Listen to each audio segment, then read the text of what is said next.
Thank you, Honorable Speaker, for giving me this chance to add my voice on this report. I want to thank the committee that has brought this report to the House.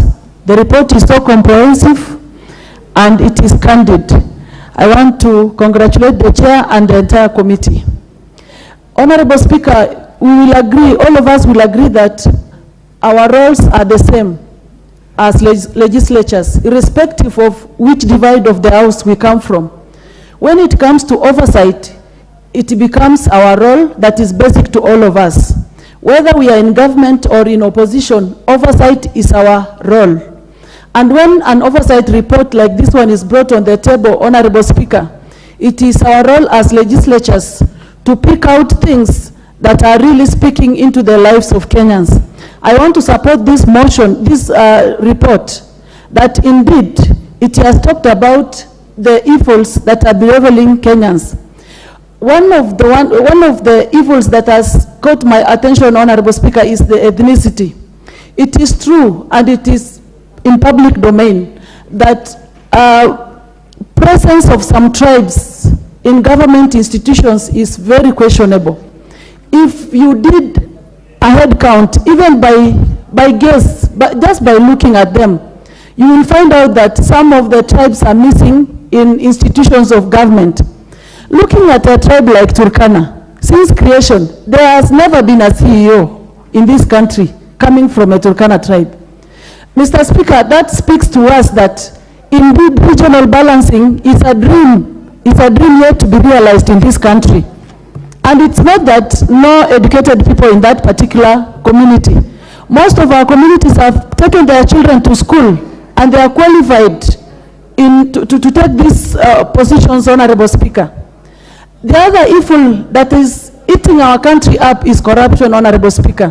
As well put in the report, corruption comes out and it is taking our country to dogs, especially on contracts and hiring of and getting the job opportunities. You find that, Honorable Speaker, every time there is a tender notice, money exchange hands, then we end up giving contracts to quack contractors, and that will result to poor construction. We will not get value for money, Honorable Speaker.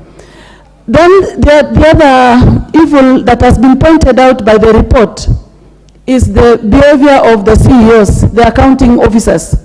Honorable Speaker, we want to tell the CEOs of this country that when you are in that office, please don't imagine that you are a CEO representing your village or representing your tribe or representing whoever put you there in an irregular manner. You have to know that you are a CEO of an institution that is public in nature, and you are answerable to each and every Kenyan from all corners of this country, Honorable Speaker. Honorable Speaker, the report goes ahead to tell us about stalled projects by some government institutions. Honorable Speaker, in the northern Kenya, it's either these institutions are less or none at all. In places where I come from, I'm learning, just the way Honorable Atandi is learning about some agencies he has never heard about.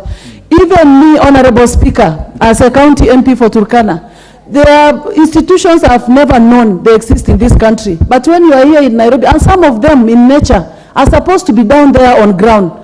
When you look at their job description and the activities they are supposed to be doing, Honorable Speaker, you realize they are supposed to be somewhere in a border point between Kenya and Ethiopia in some Turkana village. But you find that presence is zero completely, Honorable Speaker. Then now, our good report goes ahead. On the recommendation parts, Honorable Speaker, they are very friendly, yet the report itself is heavy. But when you look at the recommendations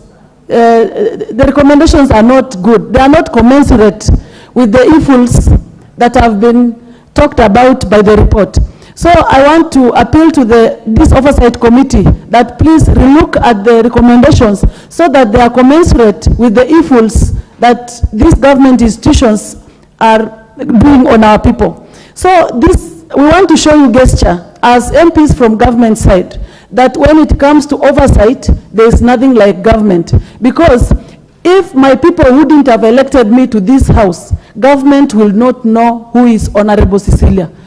So, Honorable Speaker, we want to assure you that those of you who are seated in oversight committees, you have our full support. When you point out an evil from government, we will support you. All our prime reason of being here is every Kenyan should get what he should get. Every Kenyan should get services as enshrined in the Constitution. So, Honorable Speaker, thanks so much for this opportunity. I want to applaud this committee. They have done a tremendous job. And from remarks by Honorable Atandi, the chairman of the committee is a first term like us. So that should speak to the would-be powers that it is not about being the first term. It is about the intellectuals of the honorable member. Thank you, Honorable Speaker. Honorable Cecilia Ngititi is always to the point. Honorable Mary Emase. Thank you, Honorable Speaker, for this opportunity. I also join my colleagues in adding my voice to the debate. And from the onset, I want to also commend the chairman, Honorable Wanami Wamboka, chair of the Public Investment Committee, for this very good report before us.